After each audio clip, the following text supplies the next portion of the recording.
Eğer sadece güzel olduğunda var olabiliyorsan gerçekten var mısın? Bir sabah uyandığında aynaya bakıyorsun. Ama bir şeyler farklı. Cildin pürüzsüz, yüz hatların daha belirgin.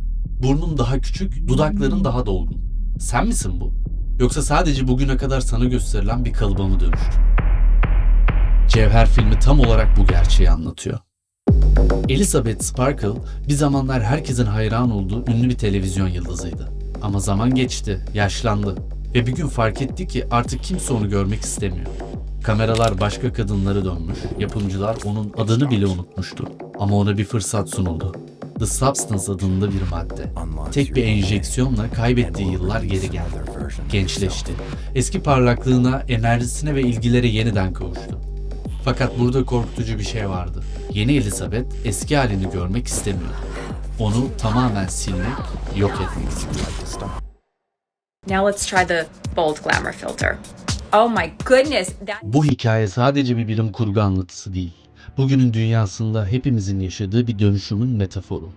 İnsanlar artık kendi geçmiş versiyonlarından kaçıyor. Mükemmel olmak için sürekli bir yarışın içinde. Ve bu yarışta her zaman bir adım daha ileri gitmek gerekiyor. Peki biz bu noktaya nasıl geldik? Önceden güzellik algısı bugün olduğu gibi herkesi tek bir kalıba sokmamıştı. İnsanlar görsel olarak birbirinden farklıydı ve herkesin güzelliği kendine özgüydü. Sonra teknoloji devreye girdi. İlk olarak fotoğraf düzenleme programları çıktı. Dergilerde, reklamlarda ve billboardlarda kusursuz ciltler, simetrik yüzler, hatasız bedenler görünmeye başladı. Fakat bu görüntülerin çoğu gerçek değildi. Ama asıl değişimi yaratan şey sosyal medya oldu. Sosyal medya ile hayatımıza filtreler girdi. Önce sadece renk düzenlemeleri vardı. Sonra cildi pürüzsüzleştiren, gözleri büyüten, yüz hatlarını değiştiren efektler ortaya çıktı. Artık herkes tek bir dokunuşla daha güzel hale gelebiliyor. Ve işte burada büyük bir kırılma yaşandı. İnsanlar kendi yüzlerine yabancılaşmaya başladı. Filtreli hallerine o kadar alıştılar ki gerçek hallerini görmek istemez oldular. Arkadaşlar birbirine fotoğraf atarken bile filtresiz fotoğraf atamamaya başladı. Sosyal medyada fotoğraftaki gibi değil misin başlıklı yüzlerce komik içerik üretildi. Hatta daha ilgincini söyleyeyim mi? Sosyal medyada no make-up diye bir akım var. İnsanlar makyajsız hallerini paylaşıyorlar. Öyle de çok güzel olduklarını göstermek için. Ama onda bile filtre kullanıyorlar. Yani kısaca aynaya baktıklarında gördükleri kişiden memnun olmayan, kendi doğal görüntüsüne tahammül edemeyen bir nesil doğdu.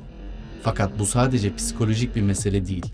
Güzellik artık milyarlarca dolarlık bir sektörün en büyük pazarlama aracı.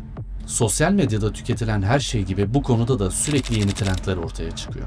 Bir dönem dolgun dudaklar modayken birkaç yıl sonra keskin yüz hatları trend haline geldi. Önce kalkık burunlar moda oluyor. Sonra doğal burunlar geri geliyor. Sürekli bir değişim var ve bu değişime ayak uydurmak adeta bir zorunluluk haline gelmiş durumda. Peki bu süreç nasıl işliyor? Önce insanlara yetersiz oldukları hissettiriliyor. Televizyonlar, reklamlar, sosyal medya, influencerlar hepsi nasıl daha iyi görünebileceğimizi anlatıyor. Küçük kusurlarımız gözümüze sokarcasına büyütülüyor. Sıradan olan ise eksiklik olarak gösteriliyor. Gerçi artık herkes birbirine benzediği için sıradan olan şeyler de yavaş yavaş değişmeye başladı. Her neyse. Sonra bize gösterdikleri bu eksiklikleri gidermek için çözümler sunuluyor. Anti-aging kremler, estetik operasyonlar, cilt bakım ürünleri, makyaj malzemeleri. İnsanlar daha iyi olmak için sürekli bir şeyler satın almaya yönlendiriliyor. Ve bu istatistiksel olarak şuna yol açtı. 2024 yılında tam 30 milyondan fazla estetik operasyon yapıldı. Ve güzellik endüstrisinin yıllık kazancı 500 milyar dolara ulaştı. Tabii bu kadar büyük bir pasta olunca devamlı olarak yeni bir güzellik trendi yaratılıyor. Pek çok insan için güzellik kişisel bir tercih olmaktan çıktı.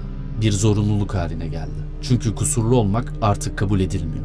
Kusursuz olmak zaten imkansız. Bu da doğal olarak insanların psikolojisini mahvediyor. Aynı şeyi düşündük değil mi? Bu sefer de başka bir sektörde sömürülmeye hazır hale geliyoruz. Almadan da bahsedeyim bununla ilgili. Bu tıpkı Cevher filmindeki gibi asla bitmeyecek bir döngü. Filmin sonunda Elizabeth kendi genç versiyonuyla karşı karşıya geliyor. Ama bu versiyon hiçbir zaman tatmin olmayacak. Çünkü bu sistem hep daha fazlasını isteyecek. Tıpkı bugün bizlerin sürekli bir şeyleri değiştirerek ya da satın alarak daha mutlu olacağımıza inandırıldığımız gibi. Ama asıl soru şu, bunları yaptıkça gerçekten daha mutlu oluyor muyuz? Yoksa bu bizi sonsuz bir tatminsizliğe mi sürüklüyor? Sizin fikriniz ne? Sizce güzellik gerçekten bir seçim mi yoksa sadece dayatılan bir kalıp mı? Yoksa bütün bunların siz de hiç farkında değil misiniz?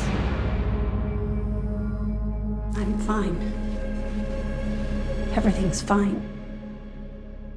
Bu tarz videoların devamı için kanalımıza abone olmayı, yorum atmayı ve videoyu beğenmeyi unutmayın. Görüşmek üzere.